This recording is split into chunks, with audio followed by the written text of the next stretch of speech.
जिंदगी में अगर रिस्क उठाना है तो कोई बड़ा उठाओ। अगर यहाँ किसी लड़की में दम है तो मुझे बताओ।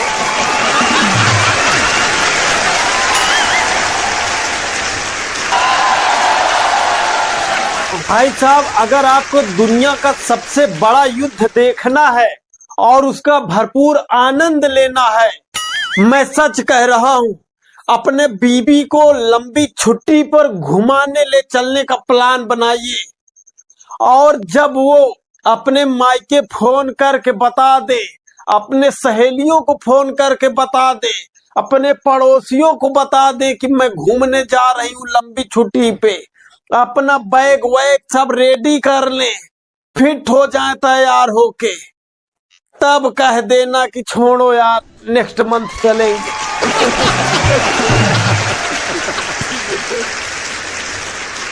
कसम से बता रहा हूं, जो युद्ध होगा ना, भरपूर आनंद आएगा।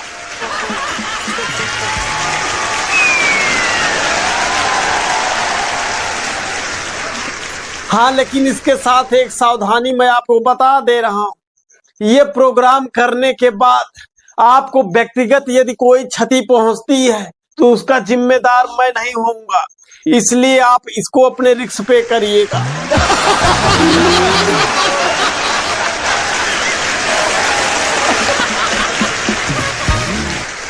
लेकिन अगर आप खुश रहना चाहते हैं जीवन में तो फिर जो मैं कह रहा हूं वो करिए। माँ का पैर डेली दबाया करिए। मैटर नहीं करता कि वो आपकी माँ है या आपके बच्चों की।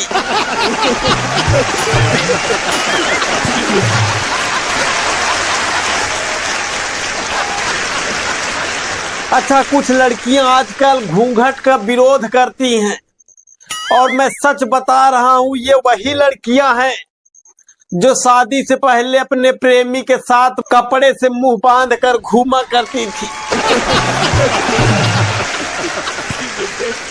ससुराल आने पर यही घूंघट का विरोध करने लगती है।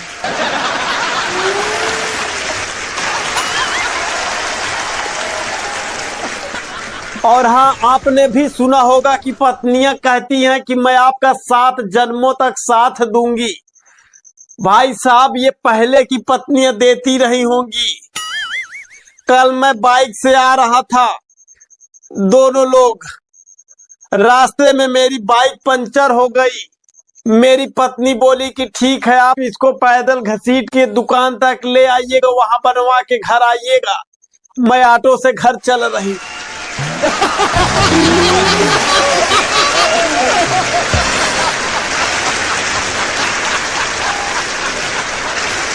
जब इसी जन्म में साथ नहीं दे रही तो 7 जन्मों की मैं क्या उम्मीद करूं। अच्छा, ऐसा नहीं है कि आज के ही जनरेशन में शादी को लेकर के डर बना हुआ। कल मुझे एक दादाजी मिले थे और उन्होंने अपने पूरे जीवन में एक भी शादी नहीं किए।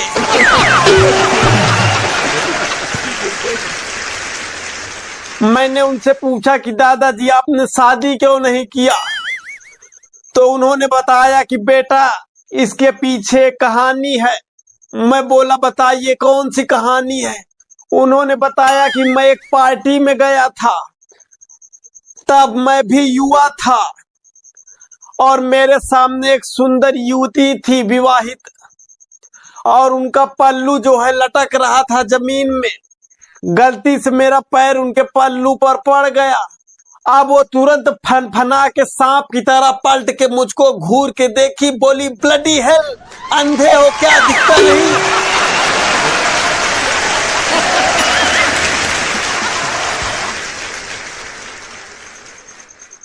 अब मैं हकलाते हुए माफी मांग रहा हूं उनसे। तब तक उनकी निगाह मेरे शक्ल पे गई। वो शर्माते हुए मुस्कुरा के बोली, अरे माफ कीजिएगा, मैं सोचा कि मेरे पति हैं।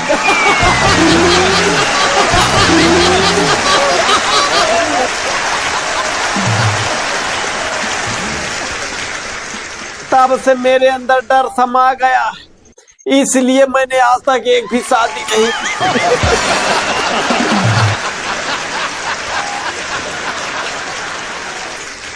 अच्छा, कुछ बेचारे तो इतने मजबूर होते हैं, उनको लव मैरिज करनी पड़ती है। लेकिन एक बात है, लव करने से आदमी कई चीजें सीख जाता है, जैसे कि धीमी आवाजें सुनना, धीमी आवाज में बोलना,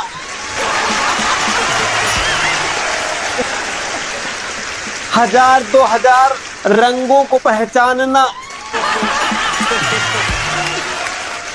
लड़कियों के अलग अलग तरह के कपड़ों को जानना,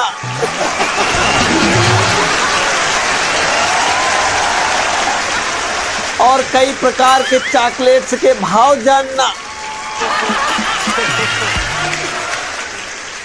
इस प्रकार की काफी चीजें सीखने को मिल जाती है।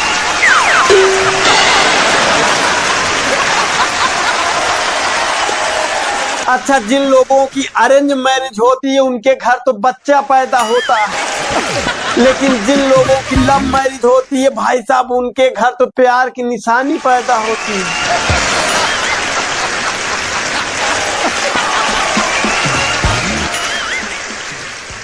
अच्छा, शादी ब्याह से याद आया कि शादियों में ये जो सालियां होती हैं जूता चुराई का रस्म करती हैं, ये तो बात समझ में आती है, चलिए ठीक है, एक रिवाज है, होता होगा। लेकिन ये साले जो भंडारे में जूता चप्पल चुराते हैं, ये कौन सी रस्म है?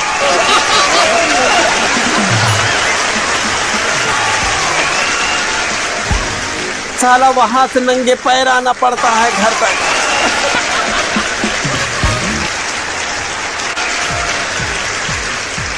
भंडारे तक तो ठीक था।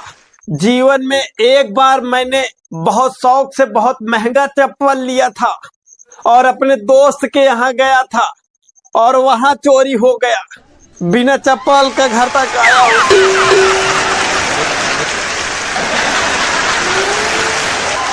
अच्छा भाई साहब, कुछ लोग इतनी ज्यादा और अजीब टाइप की अंग्रेजी बोलते हैं कि लगता है कि इन महाशय जी को जेड के आगे भी कुछ पढ़ाया गया है। हम लोग उससे वंचित रह गए।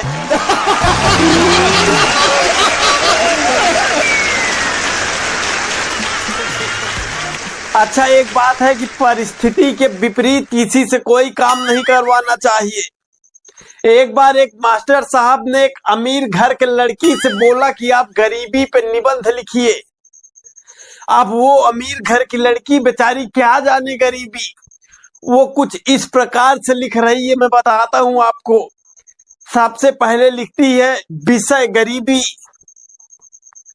लिखती है कि एक बेहद ही गरीब परिवार था, जिसमें जो पिता था वो बहुत ज्यादा गरीब था और उस परिवार की माता तो उससे भी ज्यादा गरीब थी। और उस घर के बच्चे भी बहुत गरीब थे। बेचारे के घर में सिर्फ 4 ही नौकर थे, वो चारों भी गरीब ही थे।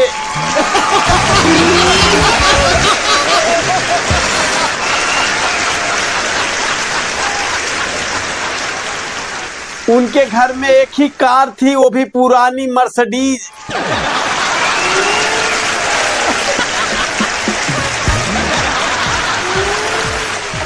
उसको चलाने के लिए एक ड्राइवर रखे थे, वो भी बेचारा गरीब ही था।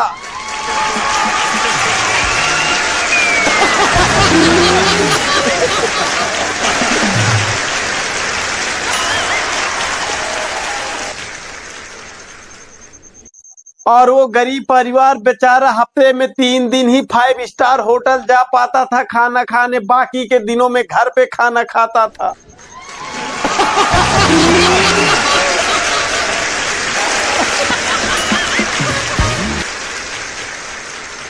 उनके बच्चों के पास iPhone 11 Pro Plus था, वो भी पुराना।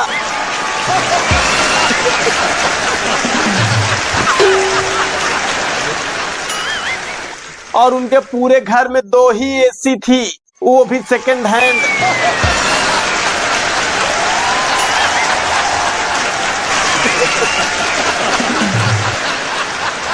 ये गरीब परिवार बड़े मुश्किल से ही ऐश करते थे। अच्छा, अंत में मैं यही कहूंगा कि भगवान सर्दी और बुखार एक साथ दे दे, लेकिन खांसी और दस्त एक साथ होने की ये सजा न दे।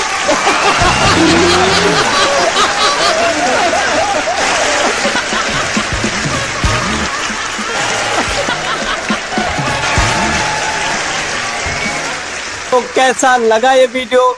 अगर अच्छा लगा हो तो कमेंट बॉक्स में कमेंट करके जरूर बताएं। अगर चैनल पे नए हैं तो चैनल को सब्सक्राइब कर ले। मिलते हैं अगले वीडियो में, तब तक के लिए जय हिंद।